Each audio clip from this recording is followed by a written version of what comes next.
IVF treatment பண்ணினா twin baby தான் பிறக்குமா இல்லை ட்ரிப்ளெட்ஸ் குவாட்ரிப்ளெட்ஸ் அந்த மாதிரி ரெண்டுக்கும் மேற்பட்ட குழந்தைகள் பிறக்குமாங்கிறது ஒரு காமனான கொஸ்டின்.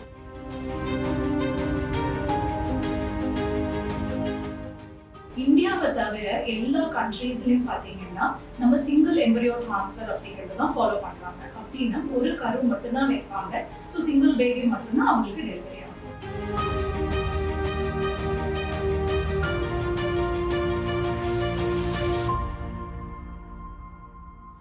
வணக்கம், நான் டாக்டர் சுகன்யா வெங்கடேஷ், IVF மற்றும் fertility consultant Shri Ramakrishna hospital.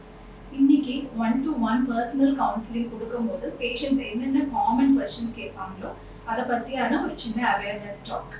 IVF treatment, அதாவது டெஸ்ட் டியூப் பேபி ட்ரீட்மெண்ட்னு காமனாக சொல்லப்படுறது வந்து IVF ட்ரீட்மெண்ட்.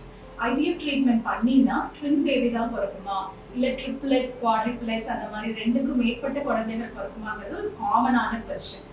ஆனால் எதை வச்சு அந்த மாதிரி ஒரு ட்வின் பேபியோ இல்லை 3 ட்ரிப்ளெட்ஸ் இல்லை 4 குழந்தைகள் குவாலிட்டஸ் குவாட்ரிப்ளெட்ஸ் அப்படின்னு டெலிவரி ஆகணும், எவ்வளோ கரு நம்ம உள்ள வைக்கிறோமோ அதை பொறுத்து தான் நம்மளுக்கு ட்வின் பேபி ட்ரிப்ளெட்ஸ் அப்படிங்கிறது பிறக்கும்.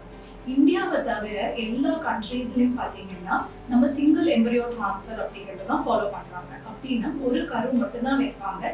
ஸோ சிங்கிள் பேபி மட்டும்தான் அவங்களுக்கு டெலிவரி ஆகும். நம்ம இந்தியாவில் IVF ட்ரீட்மெண்ட்டுங்கிறது கொஞ்சம் எக்ஸ்பென்சஸ் அதிகமாக இருக்கிறதுனால நம்ம 2 கரு நம்ம வைப்போம். 5 நாள் வளர்ந்து 2 கரு நம்ம வைக்கும் போது ஒரு கரு பதிச்சுச்சு அப்படின்னா சிங்கிள் பேபி ஆகும், 2 கரு பதிச்சுச்சுன்னா ட்வின் பேபியாகவும் பிறக்கிறதுக்கு சான்சஸ் இருக்கு. நம்மளுக்கு ட்வின் பேபியோட ரிஸ்கே வேண்டாம் அப்படின்னு நினைக்கக்கூடிய பேஷண்ட்ஸ்க்கு அவங்க ஆப்ட் பண்றாங்க அப்படின்னா நம்ம சிங்கிள் எம்பரியோ டிரான்ஸ்ஃபரும் பண்ணி சிங்கிள் பேபியாகவும் நம்ம டெலிவரி பண்ணலாம். நன்றி.